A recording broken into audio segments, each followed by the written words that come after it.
Monsieur le maire, bienvenue dans C'est-à-dire. On part pour une série de questions. Vous prévoyez une aide pour les familles monoparentales, comme vous l'avez fait lors du Covid. Pourquoi ce renouvellement ? Parce que la situation économique est tendue, économique et sociale, et qu'il y a des familles qui vivent de plus en plus de difficultés. L'inflation fait que c'est dur. Et donc, on sait que les familles monoparentales sont certainement les plus fragiles, un seul revenu pour la même charge que quand on est à deux à travailler. Et donc, nous allons renouveler une aide, certainement pour le mois de novembre. On est en train de on va passer au prochain conseil municipal l'autorisation. Ensuite, on va contractualiser avec la CAF. Les familles n'ont rien à faire. Si elles sont inscrites à la CAF, elles reçoivent. Quel est le montant prévu de cette aide ? Alors, pour l'instant, c'est pas totalement déterminé, mais a priori 200 € par famille. Comme la dernière fois, ça va toucher 1900 familles. Des critères spécifiques Non, inscrits à la CAF uniquement. Et pour les autres ? Pour les autres, on travaille des distributions alimentaires le 24 septembre, et puis on a toutes les aides d'énergie qui existent déjà, et je fais travailler aussi les élus et les services pour regarder les capacités de notre budget, parce que la ville aussi est touchée par l'inflation, et la réalité de la crise pour voir comment on peut aider et soutenir. Par exemple, on n'aura pas d'augmentation des cantines. Vous renouvelez donc ces distributions alimentaires, pareil pour aider les ménages à faire face aux factures énergétiques qu'ils subissent actuellement. Alors c'est la raison essentielle. La question de l'aide alimentaire, c'est parce qu'il y a plein de familles qui sont en difficulté, et donc toutes celles et ceux qui en ressentent le besoin peuvent venir. Il y a 1500 paniers qui seront à disposition, et je remercie les bénévoles. On sera plus d'une quarantaine de bénévoles à assurer la distribution, le matin faire le panier et assurer la distribution le soir, avec des portages, y compris parfois à domicile ou dans les foyers. Tous les Gennevillois peuvent s'y rendre, ou est-ce qu'il y a des critères Le seul critère, c'est d'habiter Gennevilliers. Vous allez en organiser d'autres après celle-ci ? Ça, on verra. On verra en fonction de nos capacités financières, mais aussi des besoins. Malheureusement, je crains qu'on soit obligé de le faire, mais pour l'instant, ce n'est pas décidé. Alors, on change de sujet. Une fontaine toute neuve au centre-ville, elle est déjà en panne. Que s'est-il passé ? Alors, elle n'est pas en panne, elle est cassée. Comment ça se fait ? Parce qu'il y a quelqu'un d'assez irresponsable. On avait mis des blocs de béton.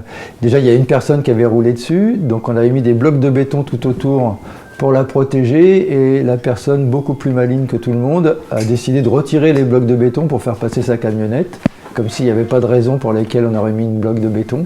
Et donc, a défoncé. Donc, il y aura peut-être pour plusieurs centaines de milliers de travaux, et il devra les payer, ou en tout cas son assurance.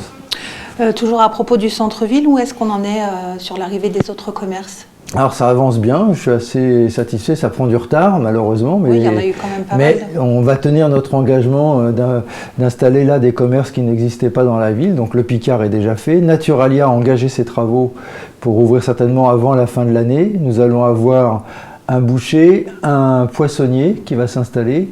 Il y a un fleuriste de la chaîne Monceau, et où chacun le voit aussi, la brasserie avec terrasse a engagé les travaux, donc devrait certainement ouvrir d'ici la fin du mois d'octobre. Fin du mois d'octobre pour la brasserie, les autres avant la fin de l'année alors Les autres, moi je les espère en décembre, et certainement qu'on inaugurera tout cela en début d'année prochaine.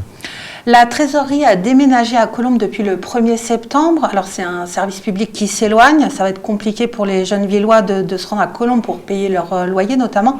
Comment est-ce qu'ils vont faire ? Alors pour l'instant, les personnes peuvent être encore reçues en mairie de Gennevilliers, mais après ce sera à la mairie de Colombes. Ça fait partie des désengagements de l'État sur les services publics. C'est une aggravation des conditions de vie entre les postes qui ferment à mi-temps dans les quartiers, la poste qui s'en va. C'est ce qui se passe dans toutes les villes des Hauts-de-Seine et à la campagne aussi. Nous, on le déplore, on combat cette politique-là. En même temps, pour l'instant, le rapport de force n'a pas été suffisant. Mais autant pour la Poste... donc les personnes seront obligées de se déplacer. Le secteur économique à Clichy et les habitants à Colombes.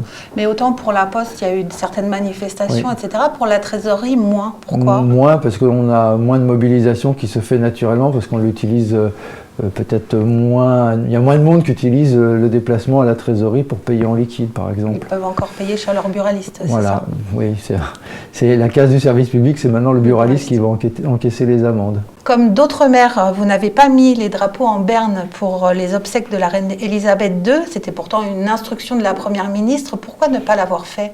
Moi, je respecte le deuil des Anglais et des amis de la reine. Il faut respecter le deuil. En même temps, je ne suis pas royaliste et donc je ne fais pas de deuil quand c'est la royauté.